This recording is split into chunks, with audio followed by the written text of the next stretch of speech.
किसान, बदलते भारत की शान।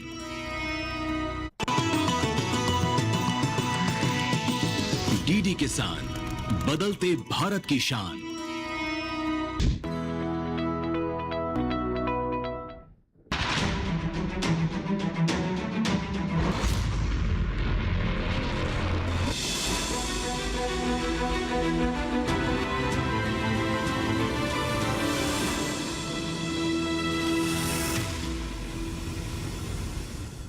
नमस्कार, आप देख रहे हैं दूरदर्शन किसान चैनल।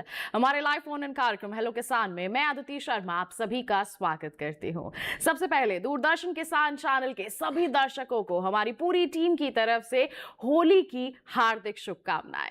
होली एक ऐसा त्योहार है जो हमारे जीवन में खुशियां लेकर आता है। जी हाँ, रंगों से भर देता है और यही रंगत हमारे खेतों में नजर आए तो क्या ही कहने। जी हाँ, यही रंगत लेकर आती है हमारे खेतों में हमारी बागवानी फसलें। और अगर हम बात करते हैं ऐसे इलाकों की जहां पर शुष्क जो जलवायु है वो बनी रहती है, शुष्क क्षेत्र जिन्हें कहा जाता है, वहां पर अगर हम बागवानी फसलों को अपना ले, उनकी खेती करें तो क्या ही कहने। इससे एक तो हमारी जो पर्यावरण है उसको लाभ मिलता है, हमारी खेत की मिट्टी उपजाऊ हो जाती है और साथ ही साथ हमें अच्छी आमदनी भी मिल सकती है। अब आप सोच रहे होंगे कि मैं यहाँ पर शुष्क क्षेत्रों की क्यों बात कर रही हूँ, बागवानी का क्यों जिक्र कर रही हूँ। जी हाँ, आज के हमारे इस कार्यक्रम में हम इसी विषय पर चर्चा करने वाले हैं। आज के हमारे इस कार्यक्रम का विषय क्या रहेगा, आइए सबसे पहले आपको बता देते हैं। आज हम बात करेंगे शुष्क क्षेत्रों में बागवानी की संभावनाओं के बारे में। जी हाँ, बहुत ही महत्वपूर्ण विषय है जो आपकी आर्थिक स्थिति में भी बदलाव ला सकता है अगर आप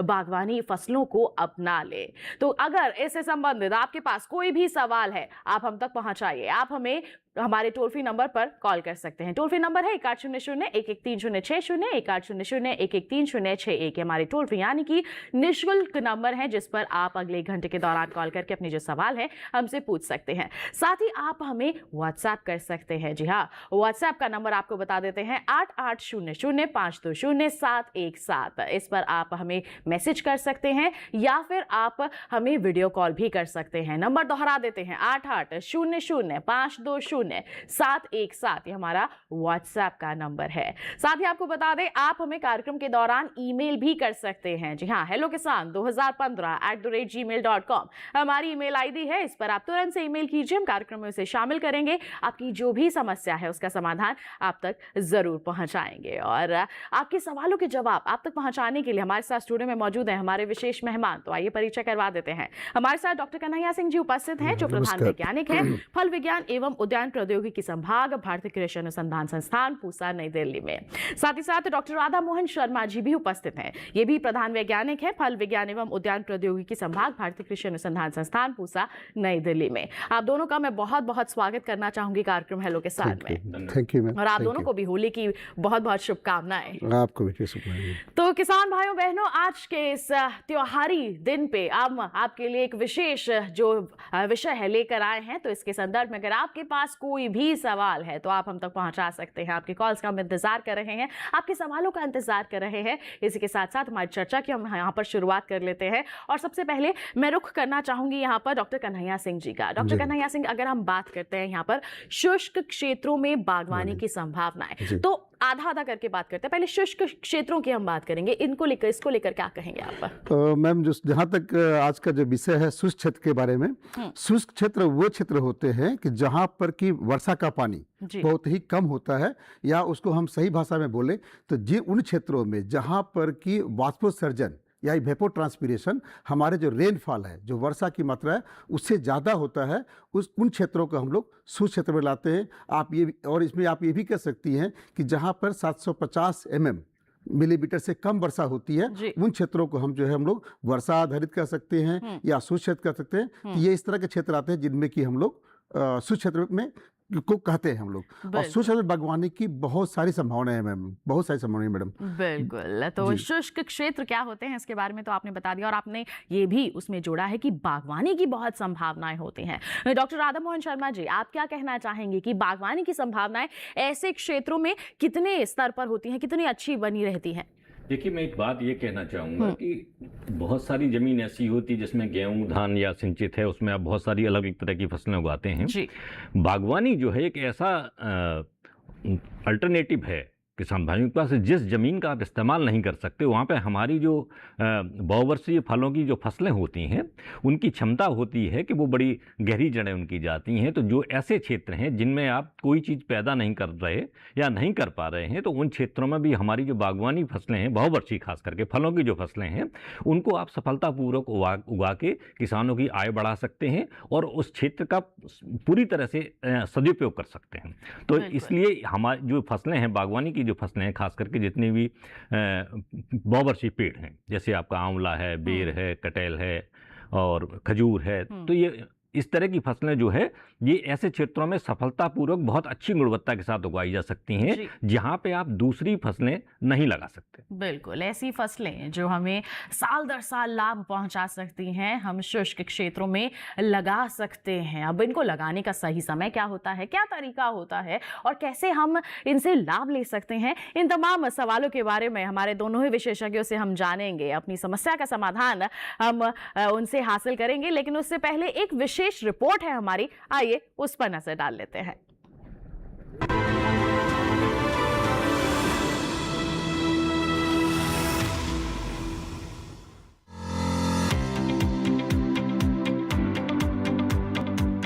शुष्क क्षेत्रों में बागवानी की अपार संभावनाएं मौजूद हैं। अगर वैज्ञानिक तकनीकों, सही फसल चयन और सरकारी योजनाओं से लाभ लिया जाए तो ये शुष्क क्षेत्र भी बागवानी के प्रमुख केंद्र बन सकते हैं। बता दें कि देश के कुल भौगोलिक क्षेत्र का लगभग 12% हिस्सा गर्म शुष्क क्षेत्र के तहत आता है। इस गर्म शुष्क प्रदेश का 90% क्षेत्र देश की उत्तरी पश्चिमी राज्यों राजस्थान, गुजरात, पंजाब और हरियाणा में स्थित है। बता दें कि इन शुष्क क्षेत्रों में बागवानी की अपार संभावनाएं मौजूद हैं। ऐसे क्षेत्रों के लिए ऐसे फल वृक्षों और किस्मों का चयन करना चाहिए जिन्हें पानी की जरूरत कम होती हो, साथ ही जिनकी जड़ें जमीन में गहरी जाती हो और सूखी स्थिति से निपटने में भी वह सक्षम हो। इन क्षेत्रों में किसान आंवला, बेर, फालसा, करौंदा, अमरूद, नींबू, संतरा, किन्नू, अनार, खजूर और ड्रैगन फ्रूट जैसे फलों की खेती कर सकते हैं।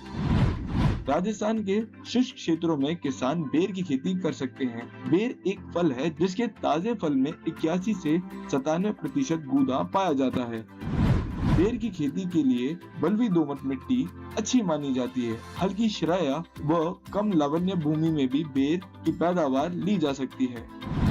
हल्की क्षारीय व कम लवण्य भूमि में भी बेर की पैदावार ली जा सकती है। बेर की फसल में शुष्क वातावरण और उच्च तापमान को सहन करने की विशेष क्षमता होती है। गर्मी के मौसम में बेर की फसल में पानी की जरूरत कम हो जाती है क्योंकि इस समय पौधे सुषुप्तावस्था में रहते हैं। बेर के पेड़ को दूसरे वर्ष तक अच्छी तरह स्थापित हो जाने के बाद बहुत कम सिंचाई की जरूरत होती है। वहीं अगर आंवले की बात करें तो आंवले की खेती जुलाई से सितंबर के महीने में की जाती है। आंवले की खेती के लिए अच्छी तरह से जुताई और जैविक मिट्टी की जरूरत होती है। इन शुष्क क्षेत्रों में बागवानी को सफल बनाने के लिए कुछ खास तरीकों का ध्यान रखना होता है। जैसे ऐसे इलाकों में सिंचाई के लिए बूंद बूंद सिंचाई विधि काफी कारगर साबित होती है। इससे कम पानी में अधिक क्षेत्र की सिंचाई की जा सकती है। इसके अलावा किसान मल्चिंग तकनीक का उपयोग करके मिट्टी की नमी को बनाए रख सकते हैं। कुल मिलाकर शुष्क क्षेत्रों में बागवानी न्यूनतम संसाधन अधिकतम लाभ के सिद्धांत पर टिकी होती है। अगर किसान सही किस्मों और जल प्रबंधन तकनीकों का उपयोग करे तो शुष्क क्षेत्रों में भी अच्छी बागवानी कर सकते हैं।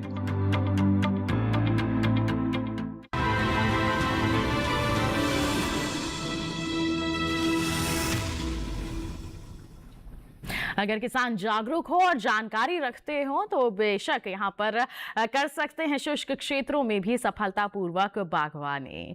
तो अभी हमने एक रिपोर्ट के जरिए विस्तृत जानकारी हासिल की है। आइए इसी के साथ हमारी चर्चा की शुरुआत कर लेते हैं और सवाल जवाब का जो सिलसिला है उसकी भी शुरुआत हो गई है। व्हाट्सएप पर सवाल आने शुरू हो गए हैं। तो सबसे पहला सवाल हमें भेजा है उत्तर प्रदेश के अलीगढ़ से फैजान जी ने और इन्होंने पूछा है कि शुष्क क्षेत्र में कौन सी अच्छी फसल रहेगी हमारे इलाके के लिए। तो डॉक्टर सिंह क्या कहना चाहेंगे? सबसे अच्छी फसल जो आप अलीगढ़ से कर रहे हैं, सबसे अच्छी किस्म आपके लिए होगी, सबसे अच्छी जो क्रॉप फसल होगी वो होगी बेर, बेल, आंवला इसके अलावा यदि आप थोड़ी सी पानी की व्यवस्था है तो आप अमरूद भी कर सकते हैं, नींबू वर्गीय फल भी कर सकते हैं, आप किन्नू भी कर सकते हैं। लेकिन जो सबसे अच्छी किस्म आपकी जो फसल है आपकी वो बेर, बेल, आंवला, इमली, जामुन, इन सब की खेती आप अच्छे प्रकार कर सकते हैं अलीगढ़ के क्षेत्रों में। बिल्कुल, तो ये तमाम जो फलदार वृक्ष हैं इनका आप चयन कर सकते हैं। बेर है, बेल है, आंवला है, और अगर पानी की व्यवस्था है तो अमरूद की ओर भी आप बढ़ सकते हैं। बढ़ते हैं आगे हम भी इसी के साथ, और अगला सवाल जो है वो भेजा है हमें उत्तराखंड से अमन जी ने, और इन्होंने पूछा है कि शुष्क क्षेत्र में बागवानी करनी है, इसके लिए किस तरह की टेक्नोलॉजी का इस्तेमाल कर सकते हैं। देखिए पहाड़ी इलाका है तो इसके लिए डॉक्टर शर्मा क्या राय रहेगी आपकी? देखिए, जो भी फसलें आप जो फसल हो और उस फसल के साथ उसकी कौन सी प्रजाति उसके लिए प्रतिरोधी है, उन फसलों को आप चुनेंगे। तो सबसे आवश्यक बात, अगर हम पहाड़ी क्षेत्रों की बात करें, क्योंकि मैं यहाँ एक बात और बताना चाहता हूँ कि शुष्क क्षेत्र का मतलब सिर्फ राजस्थान, गुजरात, हरियाणा ही नहीं, लद्दाख का जो एरिया है वो भी शुष्क क्षेत्र में आता है। वो ठंडा शुष्क क्षेत्र है और ये गर्म है। तो अगर आप पहाड़ों की बात करेंगे, पहाड़ों पर प्रायः क्या होता है कि जो पहाड़ियाँ हैं उन पर ढाल बहुत ज़्यादा होता है, तो एक तो वहाँ पानी की वैसे ही कमी रहती है, और उसके अलावा जो उनकी मिट्टी है उसकी गहराई भी कम होती है और उसकी जो फर्टिलिटी है वो भी कम होती है। तो वहाँ पे हमें इस तरह के मूलवृंतों का प्रयोग करना है कि जो मूलवृंत जो है शुष्क क्षेत्रों में लगाने के लिए बेहतर हों, क्योंकि जिनकी क्षमता ज़्यादा हो, जो गहरे जाते हों, क्योंकि पहाड़ी क्षेत्रों में ऊपर से जहाँ पानी ना हो और बारिश भी अगर कम हो रही तो वहाँ पे जो है हम अगर आप छोटे मूलवृंत इस्तेमाल करते हैं ड्वार्फ वाले, तो उनकी जड़ें जो है बहुत ऊपर रहती हैं, और ऐसे केस में क्या होता है कि न तो पौधे को सपोर्ट मिल पाता है, नहीं उतनी पर्याप्त मात्रा में पानी मिल पाता, क्योंकि उसकी जड़ें भी बहुत ऊपर रहती हैं। तो यही वजह है कि जो पहाड़ी क्षेत्र हैं वहाँ पे आप प्रतिरोधी रूट स्टॉक या मूलवृंतों का इस्तेमाल करें, ताकि आपकी जो प्रजाति है वो कम पानी में भी बेहतर से बेहतर उत्पादन दे सके। इसके साथ ही एक और बहुत आवश्यक बात होती है मल्चिंग की, कि पलवार जिसको हम कहते हैं। तो अगर जैसे मार्च के महीने के बाद जैसे तापमान जब बढ़ना शुरू होता है तो बेहतर है कि आप उस पर कोई सूखी घास, पत्ते, कुछ इस तरह का कम से कम 5 से 6 इंच मोटी परत जो है अगर थाले के ऊपर रख देते हैं, तो जो भी पानी आपके पास मिट्टी में होता है वो लंबे समय तक संरक्षित रह जाता है और आपका पौधा जो है सूखे का सामना कर सकता है। तो मल्चिंग एक बहुत आवश्यक है, और खास करके दूसरी जो सबसे आवश्यक बात है कि आपका जो मूलवृंत है वो सूखे के प्रति जो है प्रतिरोधी होना चाहिए, ताकि जो है आप अच्छी आय कमा सकें और ज़्यादा उत्पादन ले सकें। बिल्कुल, तो अमन जी आपको किस तरह से सावधानी पूर्वक आगे बढ़ना है इसके बारे में हमारे विशेषज्ञ ने बता दिया है, तो अब आप इन बातों का ज़रूर ध्यान रखें। इसी के साथ बढ़ते हैं आगे, और जैसे हम फलदार वृक्षों की बात कर रहे हैं, हमने यहाँ पर बात की बेर की, बेल की, आंवला की, अमरूद की। अगर हम और फलदार वृक्षों की बात करें, और जैसे आपने यहाँ पर अलीगढ़ का जिक्र किया था, जैसे राजस्थान और भी ज़्यादा ड्राई लैंड है, लद्दाख का जिक्र किया है डॉक्टर शर्मा ने यहाँ पर, डॉक्टर सिंह क्या कहना चाहेंगे, और कौन कौन से फलदार वृक्ष हैं जो क्षेत्र के अनुसार हमारे किसान चुन सकते हैं? जहाँ तक फल के शुष्क क्षेत्रों के जो फलों का चुनाव करें तो किसान भाई कुछ चीजों का जरूर ध्यान दें कि किस तरह के फल वहाँ पे अच्छी प्रकार हो सकते हैं। एक तो उन फलों का चुनाव करें जिनकी की जड़ें सीधे गहरी जाती हों, मतलब कि जिसके टैप रूट सिस्टम हो, जो कि अंदर से जाकर के पानी को खींच सके। दूसरा है ऐसी फसलों का चुनाव करें कि जिसकी जो वानस्पतिक वृद्धि और जिसका कि अपना फल जो है फलन उस समय खत्म हो जाए जबकि उसमें गर्मी आने शुरू होती है। हमारा कहना है कि मार्च अप्रैल तक उसकी पूरी दोनों ग्रोथ जो है वो पूरी हो जाए। तीसरा इसमें लक्षण होना चाहिए कि जहाँ तक हो समय जिसमें गर्मी ज़्यादा बढ़ती है, जैसे कि मैंने बेर को बताया है, तो उसमें पत्तियाँ वो बेर झाड़ देता है। और उन फसलों को आप उन फलों को लें जो कि मैक्सिमम जहाँ तक हो सके उनकी पत्तियाँ मोटी हो, जहाँ तक हो सके वाष्पोत्सर्जन की मात्रा उसमें कम होती हो, जिनको पानी कम चाहिए। इसके अलावा उन फलों को चुने, फलों में भी उन किस्मों को चुने जो अगेती हो। मतलब कि कहने का मतलब हमारा ये है कि गर्मी शुरू होने से पहले आप जो है इन फलों को तोड़ लें। उसी क्रम में मैं बता रहा था कि सबसे जो उत्तम है आपका बेर है, बेल है, आंवला है। जैसा आपने राजस्थान में कहा, तो राजस्थान में सबसे अच्छी जो आपके चलेंगी बेर है, बेल है, आंवला है, एक और फल है खेजड़ी करते होते हैं, खेजड़ी है, केर है, पीलू है। ये सारे जो फल हैं आपके, लसोड़ा है, ये सारे फल जो आपके हैं वो राजस्थान के क्षेत्र के लिए हैं। इवन अब तो खजूर खजूर जो है आपका बहुत अच्छी तरह से खजूर हो रहा है और इस पे बहुत सारे एक्सपेरिमेंट भी चल रहे हैं, तो खजूर को भी किसान भाई देख सकते हैं अपने शुष्क क्षेत्रों के लिए, खासतौर से राजस्थान के लिए। जी बिल्कुल। तो ये तमाम फलदार वृक्ष हैं जिनका चयन किया जा सकता है, लेकिन फिर वही बात कहेंगे कि एक बाजारी व्यवस्था और जो यहाँ पर अगर हम कहें प्राकृतिक संसाधन, तो उनकी जो उपलब्धि है उसको भी आप सुनिश्चित यहाँ पर जरूर करके चले। संसाधन आपके पास होने चाहिए। बिल्कुल। और कौन कौन सी बागवानी फसलें हैं जिनका चयन आप कर सकते हैं, कैसे लगा सकते हैं, इसके बारे में आपको जानकारी देंगे। लेकिन फिलहाल रुक रहे हैं एक छोटे से ब्रेक के लिए। कहीं मत जाइए, देखते रहिए हमारा लाइव फोन कार्यक्रम हेलो किसान, बने रहिए दूरदर्शन किसान पर।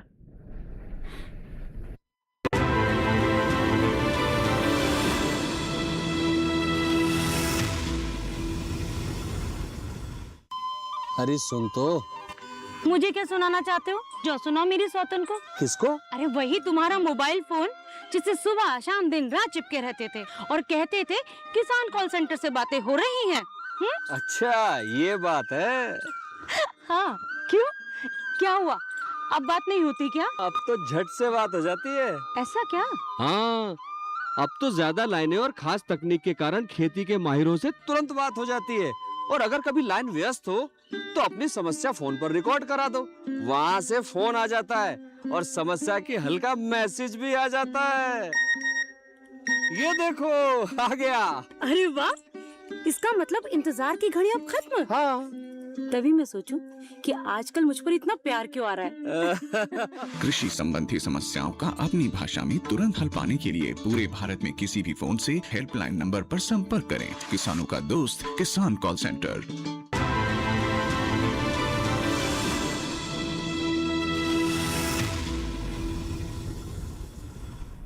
ब्रेक के बाद दूरदर्शन किसान चैनल के लाइव फोन इन कार्यक्रम हेलो किसान में आप सभी का फिर से स्वागत। आज हम बात कर रहे हैं शुष्क क्षेत्रों में बागवानी की संभावनाओं के बारे में। जी हाँ, कौन कौन सी जो बागवानी फसलें हैं हम उनका चयन कर सकते हैं इन क्षेत्रों के लिए, इसके बारे में हमारे विशेषज्ञ लगातार हमें जानकारी दे रहे हैं। आपके पास कोई सवाल है तो आप हमारे टोल फ्री नंबर पर कॉल कर सकते हैं, व्हाट्सएप पर मैसेज कर सकते हैं या फिर ईमेल आईडी पर मेल करके अपने जो सवाल है हमसे साझा कर सकते हैं, जिन्हें हम कार्यक्रम में जरूर शामिल करेंगे। इसी के साथ हम बढ़ते हैं आगे और अब डॉक्टर शर्मा का मैं रुख करना चाहूंगी। फलदार वृक्षों के बारे में तो हमने जिक्र कर लिया, अब हम बात करना चाहेंगे ऐसे क्षेत्रों में सब्जियों के चयन के बारे में। इसको लेकर आप क्या जानकारी देंगे? देखिए, जनरली हम ये इस बात को कहते हैं कि जोत का साइज बहुत छोटा हो रहा है जी। और साथ ही साथ क्या है कि जो बहुवर्षीय फसलें होती हैं जब आप उनको लगाते हैं तो 3 से 4 साल का समय उसमें लग जाता है। तो हमारे बहुत सारे किसान भाई आम या दूसरी जो बहुवर्षीय फसलें हैं जब वो लगाते हैं तो कहते हैं कि हमारे पास ज़मीन बड़ी कम है और अगर हम बहुवर्षीय फल लगा देंगे तो हमारे बच्चे क्या खाएंगे या हमें कोई इनकम नहीं होगी। तो इसलिए उसके बीच बीच में जो खाली स्थान होता है, जैसे आम का बाग आप लगा रहे हैं तो 3 साल तक आप उसमें कोई दूसरी फसल लगा सकते हैं। तो जो शुष्क क्षेत्रों की अगर हम बात करेंगे तो एक तो जैसे कहा गया है कि जो सब्जियों में, हालांकि वो उसको फल भी आप कह सकते हैं, जैसे मतीरा एक फल होता है जिसको हम बागों में लगा सकते हैं और शुष्क उद्यानिकी के लिए वो एक बहुत ही अच्छा फल माना जाता है, जिसको हम तरबूज भी कहते हैं। तो ये लोकल जो वहाँ का है मतीरा है। और जो सब्जी जो जैसा आपने कहा खेजरी प्रोसोपिस जिसको हम बोलते हैं, इसकी फलियां भी बड़ी महंगी बिकती हैं और ये सब्जी के तौर पे इसका प्रयोग किया जाता है और इसकी कुछ अच्छी किस्में भी विकसित की गई हैं CISB का केंद्र से, हमारा जो भारतीय किसान अनुसंधान परिषद का जो संस्थान है वहाँ से। तो थारशुआ नाम की किस्म है जो बहुत अच्छी किस्म है और बहुत हाई यील्डिंग है और जो बहुत महंगी बिकती हैं ये फलियाँ। और जो और ज़्यादातर हमारी जो सब्जियाँ हैं बेहतर होता है कि जो रेनी सीजन होता है हम उनके साथ उसको कोइंसाइड करते हैं कि हमारी ये जो सब्जियां लगें वो उस सीजन में लगें जब हल्की फुल्की वहाँ बारिश हो रही है। तो अगर उस वक्त हम कुछ सब्जियां उसके बाग के बीच में लगा पाते हैं तो निश्चय ही हमें ज़्यादा लाभ मिलेगा। बिल्कुल। तो ये तमाम जो सब्जियां हैं आप फलदार वृक्षों के साथ भी लगा सकते हैं, बीच में लगा सकते हैं, तो देखिए आपकी आमदनी जो है वो काफ़ी बेहतर हो जाएगी।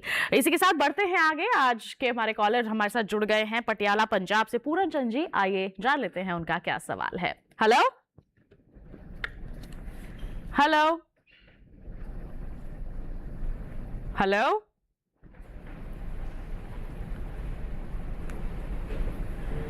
हेलो। हाँ बोल रहे हैं जी। पूरन जी आपको आवाज। जी नमस्कार, स्वागत आपका कार्यक्रम में, पूछिए अपना सवाल। नमस्कार। मशरूम के बारे में पूछना था जी। मशरूम के बारे में क्या जानना चाहते हैं आप?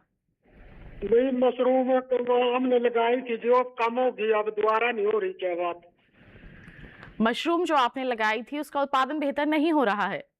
हाँ, उत्पादन कम हो गया जी। कम हो रहा है, बिल्कुल।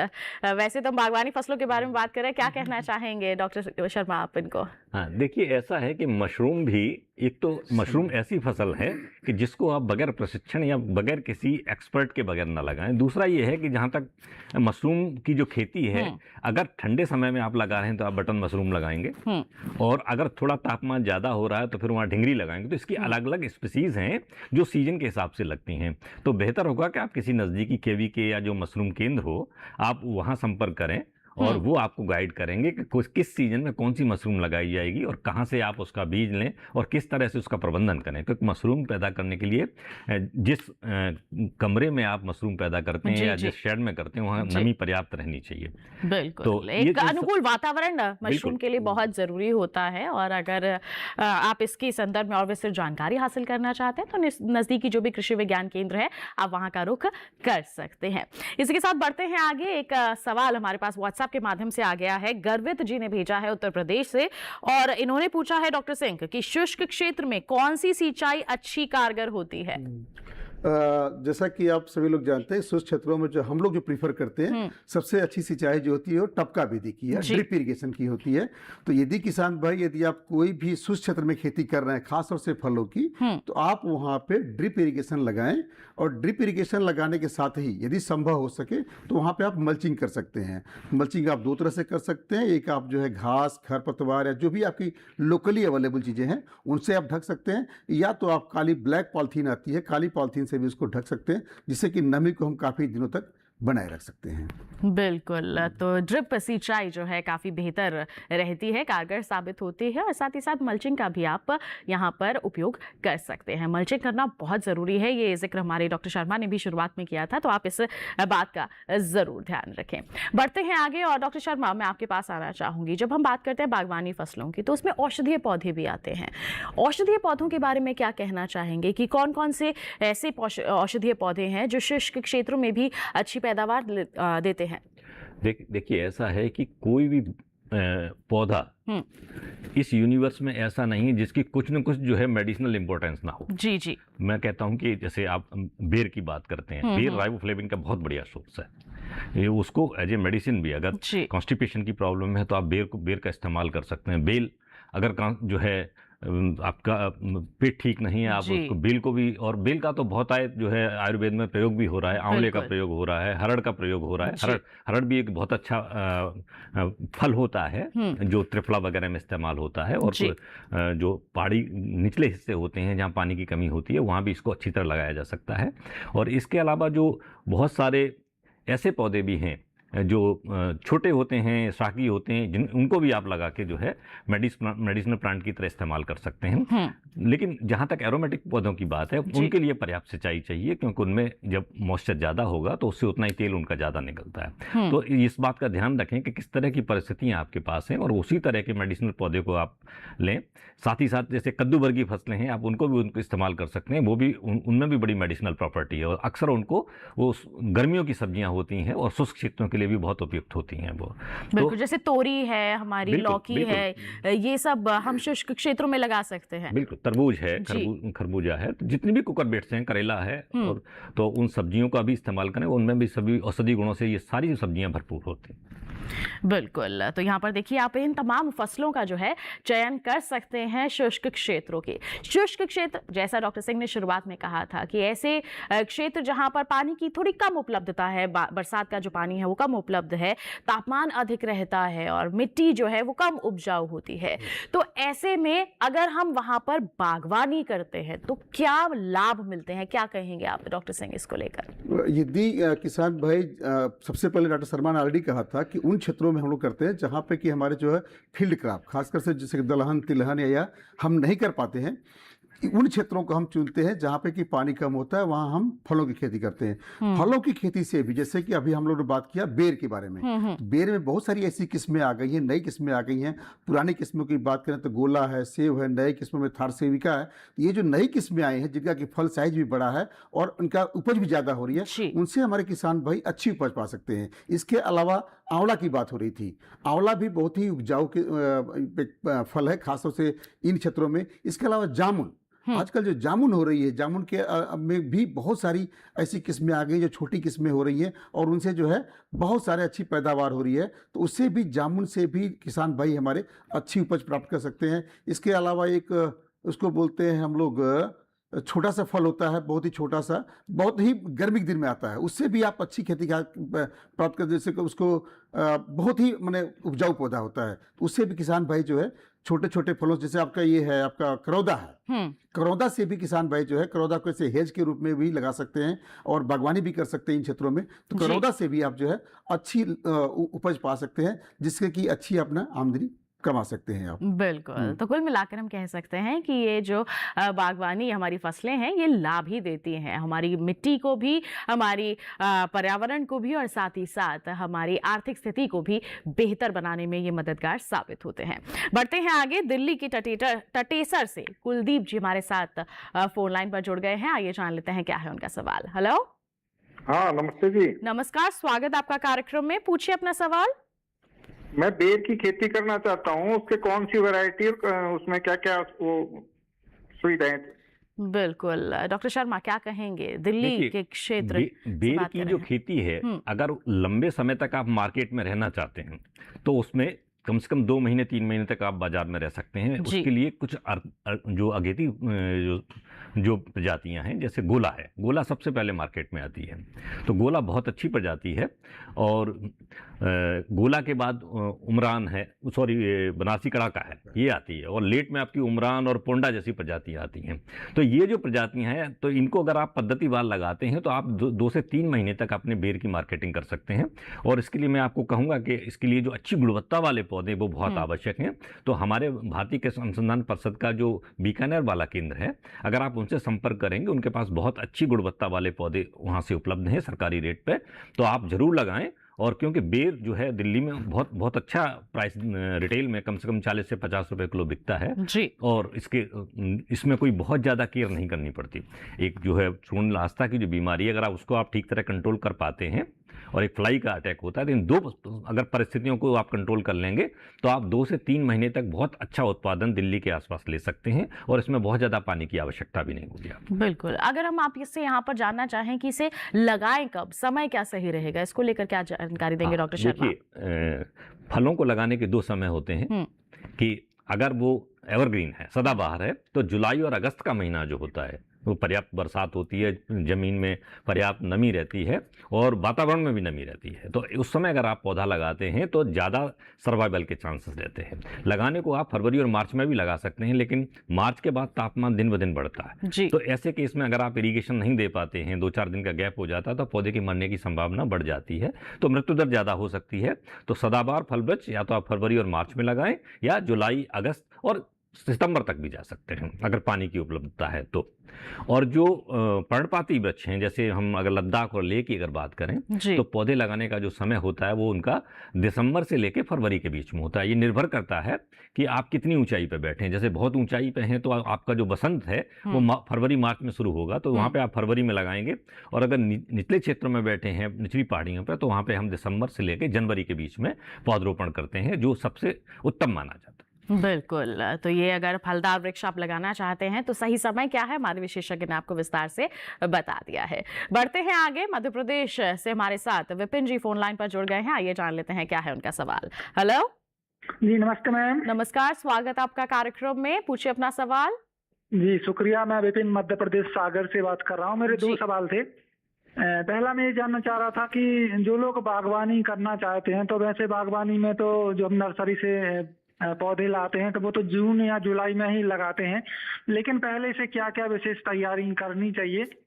जी। और दूसरा सवाल एक और था कि देखा जाता है कि जहाँ जिस क्षेत्र में बागवानी कम होती है वहाँ पर पक्षियों का काफी ज्यादा नुकसान करने की संभावना रहती है, तो इस समस्या से भी कैसे निजात पा सकते हैं? बिल्कुल विपिन जी, तो दोनों सवालों के जवाब आप तक पहुंचाए जाएंगे। यहाँ पर डॉक्टर सिंह से शुरुआत करना चाहूंगी। तैयारी के बारे में जानना चाहते हैं, क्या तैयारी करें हमारे किसान भाई बहन? जहाँ तक आपने सवाल किया है तैयारी के संबंध में, तो हम ये कहें किसान भाई कि जब भी आप किसी भी फसल को, खासतौर से जो हमारे फल वृक्ष हैं, लगाने से पहले आप उस जगह का चुनाव कर लें जहाँ पे आपको जहाँ पे पौधों को लगाना है।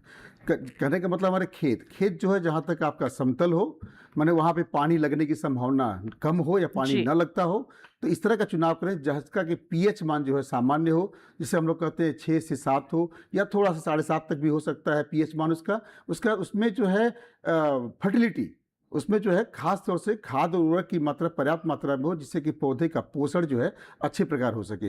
एक बार आप चुनाव करने के बाद, वैसे हम लोग ये भी करते हैं कि जब आप खेती करने चलते हैं फलों की, तो प्रयास ये करें कि सबसे पहले अपने मिट्टी की और जो जल, खासकर जो सिंचाई के लिए जो पानी देते हैं, इन दोनों की आप जाँच करवा लें। इसके बाद ही आप किसी भी पौधों को आप लगाएं। उस जाँच के अनुसार आपको मालूम हो जाएगा कि कौन से फल को आप लगाना चाहिए। तो जैसा आपने पूछा, पहले आपने खेत का चुनाव कर लिया, इसके बाद सबसे पहले आप कौन सी फसल लगानी है उसके अनुसार गड्ढों का स्पेसिंग, जिसे हम कहते हैं कि पौधे से पौधे की दूरी और लाइन से लाइन दूरी क्या होना चाहिए। जैसे हम कहते हैं बेर के बारे में, चूंकि आज शुष्क क्षेत्र के बारे में हम बात कर रहे हैं, जैसे हम लोग कहते हैं बेर के बारे में, तो हम लोग कहते हैं कि बेर की यदि आप खेती करना चाहते हैं तो 6 मीटर बाई 6 मीटर पर आप बेर की खेती को लगाएं। आंवला करना चाहते हैं तो 6 बाई 6 पर लगा सकते हैं। वहीं बेल करना चाहते हैं तो बेल को 8 बाई 8 पर लगाएं। ये निर्भर करता है कि आप कौन से फल का चुनाव करते हैं। तो आप पहले उसका लेआउट कर लें, जैसे आप रेखांकन कर लें कि कितने दूरी पर हमें पौधे लगाने हैं, लाइन टू लाइन और फल पौधे टू पौधे। उसके बाद आप गड्ढे का साइज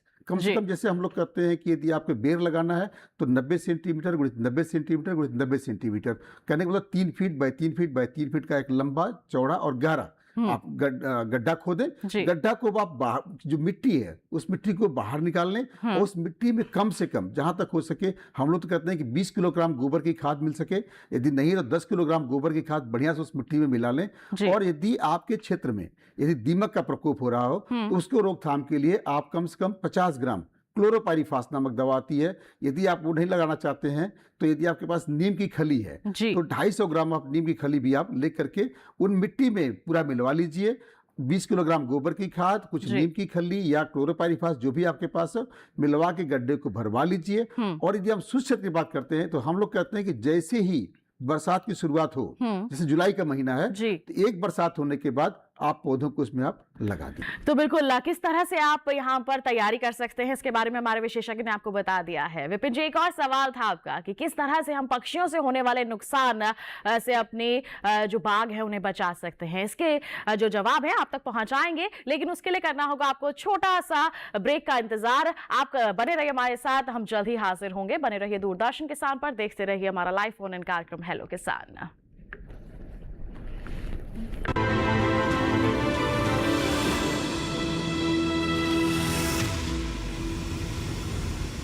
डीडी किसान ने कर ली है तैयारी, यहाँ मिलेगी पशुपालन की हर एक जानकारी, घर आंगन से लेकर व्यवसायिक फार्म तक, मुर्गी पालन से लेकर रेगिस्तान के जहाज तक। बीमारियों से पशुपालक बिल्कुल ना हो परेशान, विशेषज्ञ करेंगे आपकी समस्या का समाधान। देखिए अपना पशु चिकित्सक हर रविवार शाम 6:30 बजे दूरदर्शन किसान पर।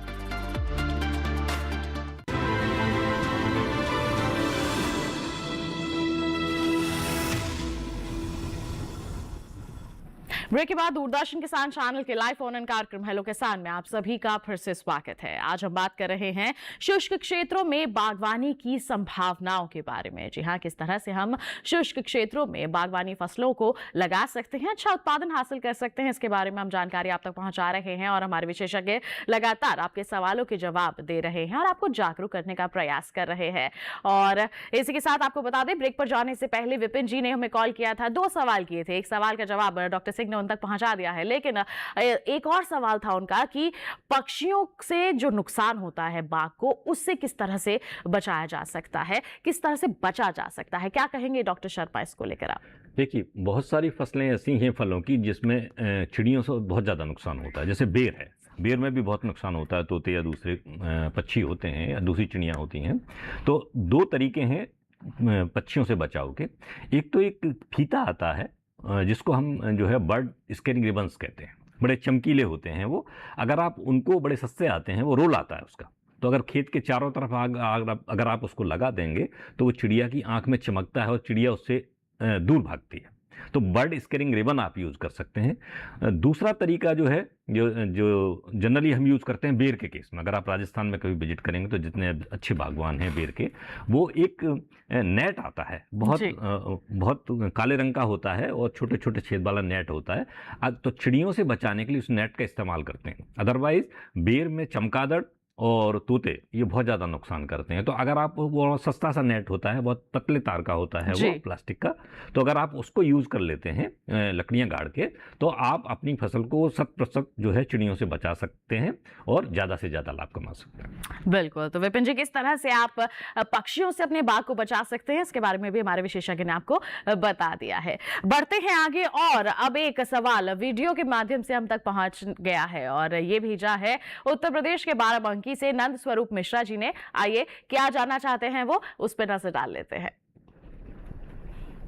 नमस्कार सर, मेरा नाम नंद स्वरूप मिश्रा है, बाराबंकी विकासखंड सूरत में, गांव मेरा बसौली पड़ता है। मैं जानना चाहता हूं कि जहां पर शुष्क मौसम है, मिट्टी है, जलवायु है, तो उस जगह जो है हमें जैसे बागवानी करनी है, जैसे हमारा नींबू हो गया, अमरूद हो गया, कटहल हो गए, आंवला हो गया, तो ये छोटी छोटी चीज हमारे पौधे होते हैं, तो इनकी खेती करने के लिए हमें शुष्क जलवायु में या शुष्क मौसम या शुष्क मिट्टी में हमें इसका रोपण कैसे करना, किस मौसम पे ध्यान देना है, और हमें क्या क्या करना चाहिए जिससे अच्छी पैदावार हम इसे ले सकें।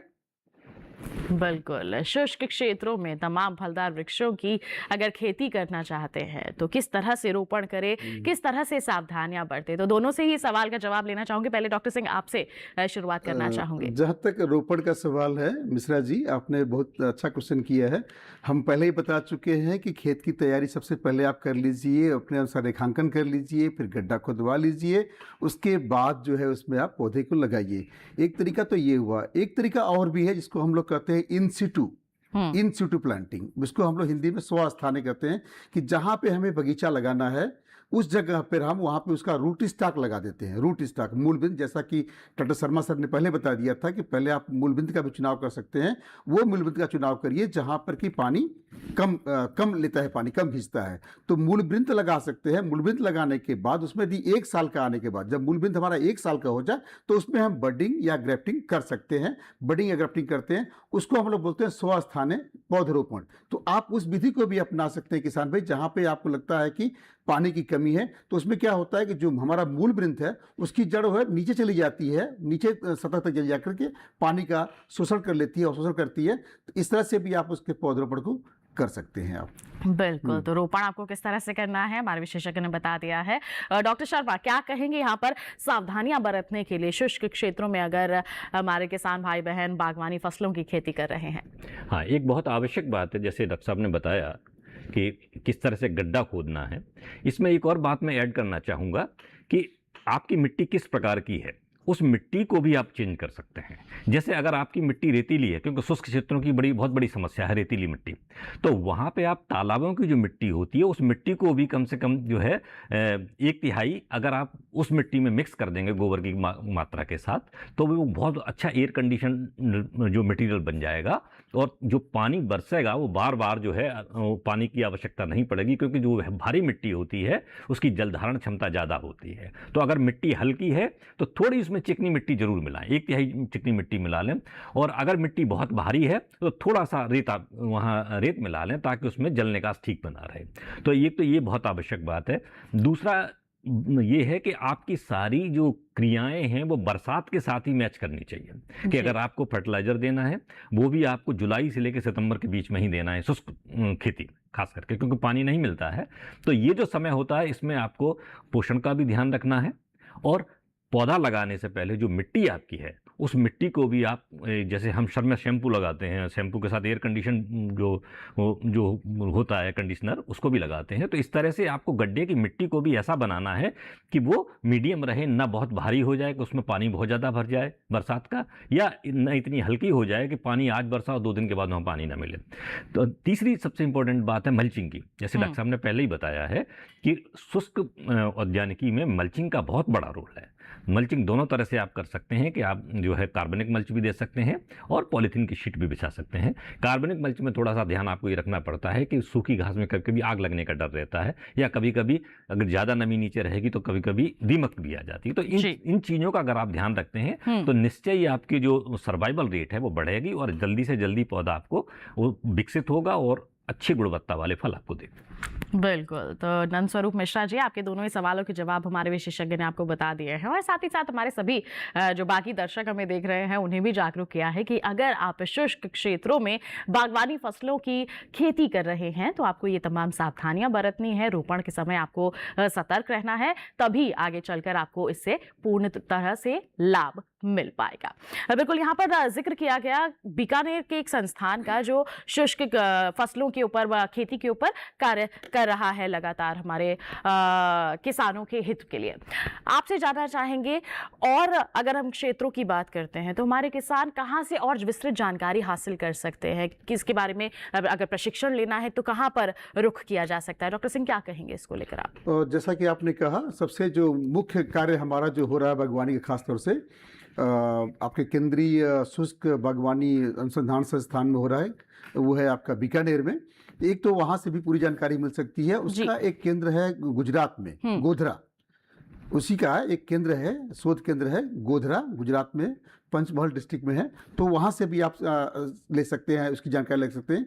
इसके अलावा उनके विभिन्न शोध जो कार्यक्रम है वो विभिन्न विश्वविद्यालयों में चलते रहते हैं एरिड हॉर्टिकल्चर के। तो वहाँ से बात कर, जैसे खास तौर से सबसे पहले तो मैं किसान भाई से ही कहूँगा कि सबसे पहले आप संपर्क करें जो आपका कृषि विज्ञान केंद्र है, क्योंकि कृषि विज्ञान केंद्र हमारे भारतवर्ष के हर जिले में एक या कहीं कहीं में 2 भी हैं। तो सबसे पहले आप जो कृषि विज्ञान केंद्र है उसमें हमारे उद्यान विज्ञान के जो वैज्ञानिक हैं उनसे संपर्क करें। उसके बाद जो विश्वविद्यालय जो सबसे नज़दीक में आपके कृषि विश्वविद्यालय हो उससे संपर्क करें, या जो भी आपके पास में संस्थान हो, खासतौर से भारतीय कृषि अनुसंधान संस्थान के बहुत सारे संस्थान जो है जो कि कार्य कर रहे हैं। जैसे हमारे लखनऊ में है CISH है, हमारे दिल्ली में हम लोग बैठे हैं भारतीय कृषि अनुसंधान संस्थान नई दिल्ली में है, अंगूर का है पुणे में है, नींबू वर्गीय फल का आपके हमारे नागपुर में है। इस तरह से पूरे मतलब भारतवर्ष में है। तो आप किस तरह की जानकारी चाहते हैं शुष्क क्षेत्रों के लिए यदि बात करते हैं तो हमने ऑलरेडी बता दिया कि हमारा बीकानेर सेंटर है। उसके अलावा राजस्थान कृषि विश्वविद्यालय है बीकानेर में है, महाराणा प्रताप एग्रीकल्चर यूनिवर्सिटी है वो आपकी उदयपुर में है, एक आपके यहाँ पे भी है, कोटा में एक विश्वविद्यालय खुला है उनका। तो किस तरह से बहुत सारी जानकारियाँ यदि आप जानते चाहते हैं तो वहाँ से पता कर सकते हैं। और उन्हीं के द्वारा खास तौर से जो हमारे कृषि विज्ञान केंद्र है वो समय समय पर प्रशिक्षण कार्यक्रम चलाते रहते हैं। तो उनसे भी आप जानकारी प्राप्त करके भी आप जानकारी ले सकते हैं कि कौन सा एरिया में हमें प्रशिक्षण करना है या कैसे हमें खेती आगे बढ़ना है। तो वहाँ से किसान भाई प्रशिक्षण ले करके और अपनी आमदनी को बढ़ा सकते हैं। बिल्कुल। तो यहाँ पर देखिए कि आपको अगर शुष्क क्षेत्रों में बागवानी फसलों की खेती करनी है तो आप इन तमाम संस्थानों का भी रुख कर सकते हैं, वहाँ से भी जुड़कर जो तमाम जानकारियाँ हैं हासिल कर सकते हैं। इसी के साथ एक और सवाल हमारे पास यहाँ पर आ गया है राजस्थान के अजमेर से राजू जी का, और ये पूछना चाहते हैं कि हम आंवला बेर की खेती करना चाहते हैं, क्या इसके लिए भी कोई अनुदान वगैरह मिलता है? क्या कहेंगे डॉक्टर शर्मा? देखिए, जहाँ तक स्कीम्स की बात है, प्रमोशन की जो बात है, ज़्यादातर इसको स्टेट डिपार्टमेंट देखता है, जो हर स्टेट का जो हॉर्टिकल्चर डिपार्टमेंट है वो देखता है। लेकिन मैं आपकी नॉलेज के लिए बता दूं कि 2 मंत्रालय हैं हमारे भारत सरकार के जो स्कीम्स से जुड़े हुए हैं। उसमें एक ministry of agriculture and farmers welfare और दूसरा रूरल डेवलपमेंट, ग्रामीण विकास मंत्रालय। दोनों ही मंत्रालय की बहुत सारी स्कीम्स चल रही हैं। इसमें MIDH भी है, इंटीग्रेटेड वाटरशेड डेवलपमेंट प्रोग्राम है, जिसमें पौधे बांटे जाते हैं बहुत सारे क्षेत्रों में। Rainfed area area development programme है, डॉट प्रून एरिया डेवलपमेंट प्रोग्राम है, माइक्रो इरिगेशन का एक प्रोग्राम है। तो ये बहुत सारे, इसके लिए आपका जो स्टेट डिपार्टमेंट है, जो आपके जिला उद्यान अधिकारी हैं नज़दीकी, अगर आप उनसे संपर्क करेंगे तो आपको बहुत सारी चीज़ों का पता चलेगा। RKV भाई जैसे वो भी भारत सरकार का जो प्रोग्राम है वो स्टेट गवर्नमेंट के थ्रू चल रहा है। तो अपने जो एग्रीकल्चर ऑफिसर डिस्ट्रिक्ट लेवल के हैं, चाहे उद्यान के हों या सामान्य एग्रीकल्चर के हों, अगर आप उनसे संपर्क करेंगे तो आपको पता चलेगा कि हम उसमें क्या क्या लाभ ले सकते हैं। तो बहुत सारे प्रोग्राम हैं, बिल्कुल बहुत सारे प्रोग्राम्स हैं। और जैसे डॉक्टर सिंह आपने जिक्र किया था यहाँ पर कि हमारे जो किसान हैं इसमें ड्रिप सिंचाई का उपयोग कर सकते हैं, तो ड्रिप सिंचाई के लिए तो यहाँ पर सब्सिडी दी ही जाती है, सहयोग मिलता है। इसको लेकर क्या कहना चाहेंगे आप? जहाँ तक अनुदान के बारे में, जैसा कि डॉक्टर शर्मा साहब ने खुद बता दिया, क्योंकि ये स्टेट का भी विषय है, राज्य का विषय है, तो हर राज्य अपनी योजनाएं अलग अलग तरह से चलाते हैं। जैसे कि कुछ जगहों पे हम लोग कहते थे पहले कि ये बागवानी योजना चलती थी, NHM नेशनल हॉर्टिकल्चर मिशन चलता था, जो अब वो मर्ज होकर के कि MIDH में आ गया। तो MIDH के तहत जो है विभिन्न प्रकार की योजनाएं चला रही, जैसे ड्रिप इरिगेशन पे भी है, स्प्रिंकलर इरिगेशन पे भी हैं, आपके पॉली हाउसेज पे हैं, आप क्या करना चाहते हैं, हर तरह की क्षेत्रों के लिए आपकी है। इसके अलावा जो दूसरी योजना होती है वो स्टेट चलाता है, राज्य चलाते हैं। जैसे कि बिहार में मुख्यमंत्री बागवानी योजना है, तो उन क्षेत्रों में जहाँ पर कि भारत सरकार की योजना नहीं है, तो वहाँ पे जो स्टेट गवर्नमेंट है, मुख्यमंत्री अपनी बागवानी योजना उसके तहत देते हैं। कुछ कुछ जगहों पे आपका, जैसा आपने कहा ड्रिप इरिगेशन पे, कुछ जगहों पे तो 70 से 75%, यहाँ तक कि कुछ जगहों पे 90% तक की सब्सिडी है स्टेट गवर्नमेंट के द्वारा कुछ प्रदेशों में। तो उसको लेकर के किसान भाई जो है अपना लाभ कमा सकते हैं। और हर फल में है, जिस फल में किसान भाई चाहते हैं ड्रिप इरिगेशन करना, ड्रिप इरिगेशन और खासतौर से मल्चिंग, ये दो जो हैं, ये दोनों योजनाएं जो है हर प्रदेश में चल रही हैं। ये भारत सरकार द्वारा संचालित हैं, जो कि स्टेट गवर्नमेंट चलाती है, तो उससे किसान भाई जो है अपना लाभ ले सकते हैं। तो तमाम तरह के जो है सरकारी प्रयास भी यहाँ पर किए जा रहे हैं बागवानी क्षेत्र में उन्नति लाने के लिए, हमारे किसानों के सहयोग के लिए। तो आप इनका भी भरपूर उपयोग कर सकते हैं। इनका सहारा लेकर के आप अपनी आर्थिक स्थिति में बदलाव ला सकते हैं। बिल्कुल। और किस तरह से हम बागवानी को अपनाकर आर्थिक स्थिति में बदलाव ला सकते हैं, या फिर कहें कि शुष्क क्षेत्रों में भी बदलाव ला सकते हैं, इसके बारे में और जानकारी देंगे आपको। लेकिन फिलहाल छोटे से ब्रेक के लिए कहीं मजा आइए, देखते रहिए हमारा लाइव फोन इन कार्यक्रम हेलो किसान, और बने रहिए दूरदर्शन किसान पर।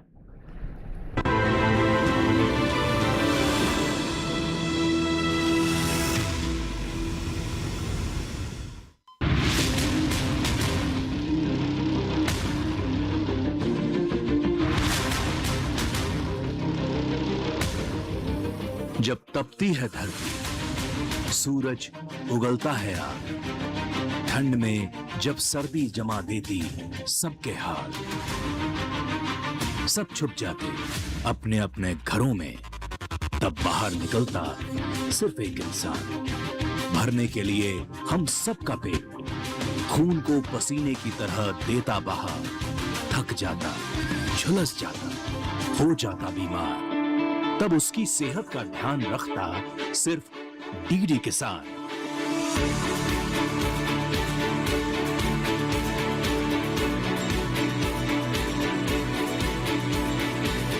देखिए स्वस्थ किसान शनिवार शाम 6 बजे लाइव, सिर्फ दूरदर्शन किसान चैनल पर।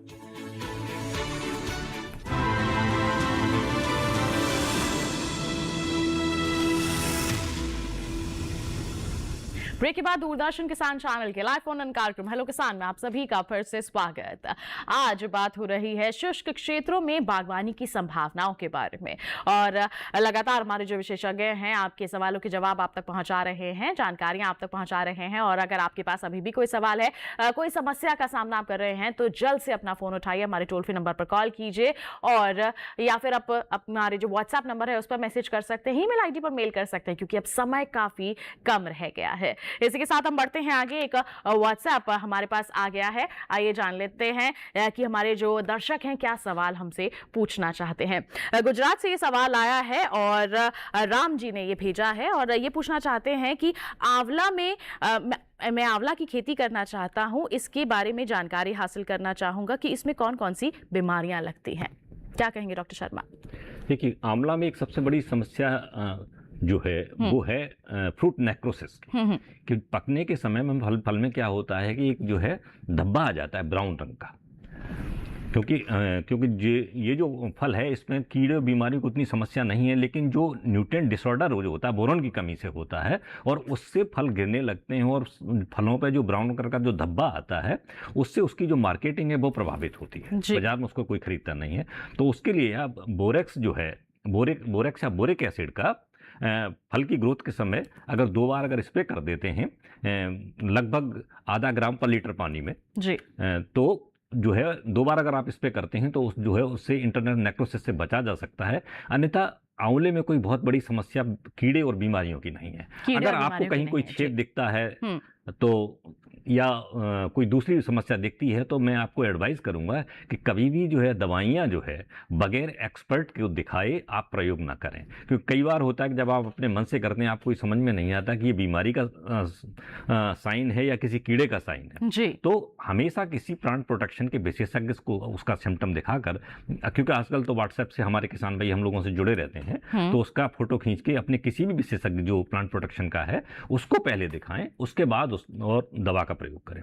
दूसरा एक मैं और बात कहना चाहूंगा कि जब फल की तुड़ाई होनी है उस वक्त खास करके आप कोई भी ऐसी दवा इस्तेमाल ना करें जिसका प्रभाव जो है उपभोक्ता के ऊपर पड़े। तो इन छोटी छोटी बातों का ध्यान रखें, क्योंकि बहुत बार ऐसा होता है कि लगा कीड़ा है और आप जो है फंगस की दवाई छिड़क रहे हैं अपने मन से या बैक्टीरिया की दवाई छिड़क रहे हैं। तो हमेशा दवा जो है किसी विशेषज्ञ की राय लेके ही कि क्या वहाँ समस्या है उसको लेकर ही दवा छिड़कें। बिल्कुल, तो ये बहुत ही बेहतरीन आपने सलाह दी है कि आप जो बीमारी है उसी की दवा का इस्तेमाल करें, विशेषज्ञ की सलाह के अनुसार ही करें। और तुड़ाई के समय आपको यहाँ पर किसी भी तरह की दवा का इस्तेमाल नहीं करना है, इससे उपभोक्ता की स्वास्थ्य को जो है बुरा असर पड़ता है जो उसका सेवन कर रहा है। तो ऐसे में आपको इन बातों का जरूर ध्यान रखना है। डॉक्टर सिंह, आप क्या कहना चाहेंगे? जैसे आंवला के बारे में तो हमारे किसान भाई ने पूछा, अन्य जो फलदार वृक्ष हैं उनके बारे में क्या कहना चाहेंगे? उनमें किसी तरह की कीट बीमारी है तो क्या करें किसान? खासतौर से बेर के बारे में, जैसा कि डॉक्टर साहब पहले ही बता चुके थे, बेर के बारे में जो सबसे बड़ी समस्या है वो पाउडरी मिल्ड्यू की जी, चूर्ण लासिता जी। तो चूर्ण लासिता से खासतौर से इसका एक आने का समय होता है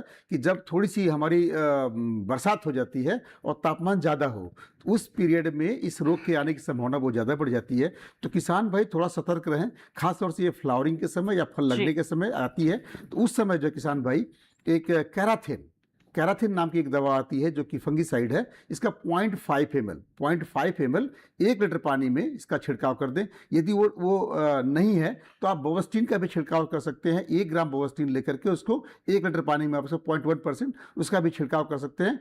ये आपके रोग के लिए हुआ। जो दूसरी प्रॉब्लम आती है बेर में वो है कीट की समस्या, खासतौर से फ्रूट फ्लाई की समस्या। जैसा कि सर ने पहले बता दिया था, शर्मा जी ने, कि सबसे बड़ी समस्या आपकी फ्रूट फ्लाई की होती है बेर में। और अब कैसे आप मालूम होगा कि वो फल जो है पकने से पहले थोड़ा सा पीला होकर के वो गिरने लगता है या गिर जाता है। यदि आप फल को किसान भाई हटा के थोड़ा सा देखें तो उसमें छेद होता है। होता क्या है कि उसमें जो है कीट जो है, फ्रूट फ्लाई जो है, वो फल के लगने के समय ही छोटे पर ही उसमें जो है वो अंडा दे देती है, जिससे कि बाद में वो बढ़ करके अपने आप फल को गिरा देता है। तो इसके लिए किसान भाई सबसे अच्छी व्यवस्था ये करें कि हम लोग आजकल उसको बोलते हैं फेरोमोन ट्रैप। आजकल जो सबसे अच्छी ये नियंत्रण है आपका कि फेरोमोन ट्रैप जो है, एक तरह से ये मिथाइल यूजोनाल होता है जिसके कि आजकल बाजार में भी ये उपलब्ध है। तो कम से कम जो है 1 एकड़ में आप 10 ट्रैप आप जो है 1 एकड़ में लगवा दें, तो जिससे कि आपके जो भी आपके नर होंगे उसके फ्रूट फ्लाई के, वो आप में आकर्षित होकर उसमें आ जाएंगे, जिससे कि उनकी जो जनसंख्या है वो हमारी नहीं बढ़ सकती है। तो उसके द्वारा हम इसका कीट का भी नियंत्रण कर सकते हैं। वैसे बहुत सारी समस्या इसमें शुष्क बागवानी में नहीं है, कुछ फलों में है, जैसे कि आपके बेर के अलावा अनार आता है, अनार में कुछ रोग की समस्या है। तो इस तरह से और फल हैं, लेकिन हमारे समस्या उस तरह उतनी बहुत ज़्यादा बीमारियां नहीं है। एक बैक्टीरियल ब्लाइट है जो कि आपके अनार में लगता है, तो उसका अभी तक तो इस तरह से कोई निदान नहीं आया है किसान भाई, लेकिन उसके द्वारा हम कोई बैक्टीरिसाइड जो है उसके द्वारा भी हम छिड़क करके उसका निदान कर सकते हैं। बेल में भी ऐसी कोई समस्या नहीं है कि बेल में ऐसा कोई रोग आता है। बेल में क्या होता है कि बेल फट जाता है, तो उसके लिए रीजन ये है कि थोड़ी सी जो बोरान, जो डॉक्टर साहब ने बताया कि बोरान की कमी से कभी कभी जो है ये बोरान की मात्रा की कमी होने से ये फल गिरने की समस्या आती है। तो हम लोग कहते हैं कि कम से कम 1 ग्राम जो है, मिनिमम 1 ग्राम जो है पानी में बोरेक्स या बोरिक एसिड लेकर के उसका छिड़काव करवा दें। फल के जब आपका दाने आकार का हो तभी। और जो पानी है खासतौर से बेल में पानी आप समय समय पर लगाएं।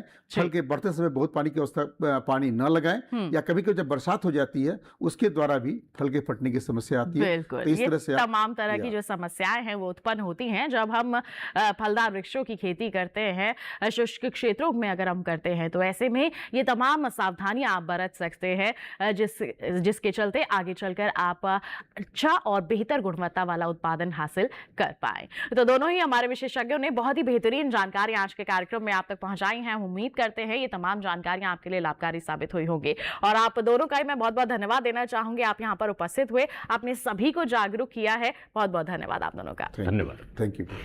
तो किसान भाइयों बहनों, आज के हमारे इस कार्यक्रम में आपने जाना कि शुष्क क्षेत्रों में बागवानी की कौन कौन सी संभावनाएं हो सकती हैं, कौन कौन सी आप जो उपज है, फसल है, उनका चयन कर सकते हैं जिससे अपनी आर्थिक स्थिति को आप मजबूत बना सकते हैं। आज के कार्यक्रम में तो इस विषय पर चर्चा हो गई। अब अगले कार्यक्रम में हम क्या विषय आपके लिए लेकर आने वाले हैं, आइए इसके बारे में आपको जानकारी देते हैं। अगले कार्यक्रम का विषय रहेगा फसलों की हार्वेस्टिंग करते समय सावधानियां। जी हां, फसलों की अगर आप कटाई कर रहे हैं, हार्वेस्टिंग कर रहे हैं तो तमाम सावधानियां बरतने की जरूरत होती है।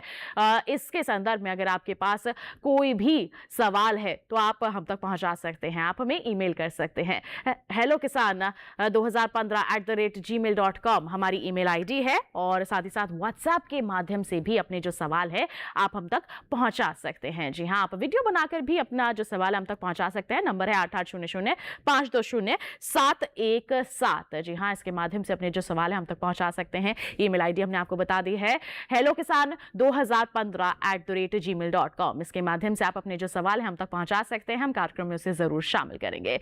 और आपको बता दें कॉल सेंटर का नंबर 1800-113-060। सोमवार से शनिवार सुबह 6 बजे से रात के 10 बजे तक कॉल करके आप अपना जो सवाल है यहाँ पर रिकॉर्ड करवा सकते हैं, जिसे कार्यक्रम में जरूर शामिल किया जाएगा। एक और विशेष जानकारी है और आपके लिए, आप दोबारा देखना चाहते हैं हमारा ये कार्यक्रम तो टीवी स्क्रीन पर दिखाए जा रहे इस क्यूआर कोड को स्कैन कर लीजिए, सीधा पहुंच जाएंगे हमारे यूट्यूब चैनल पर और तमाम जानकारियां आप पुनः हासिल कर पाएंगे। तो इसी वादे के साथ कि अगले अंक में हम फिर होंगे हाजिर नए विषय नए विशेषज्ञों के साथ। तब तक के लिए हमें दीजिए इजाजत, लेकिन चलते चलते हमारे सभी दर्शकों को दूरदर्शन किसान की पूरी टीम की तरफ से होली की हार्दिक शुभकामनाएं। नमस्कार।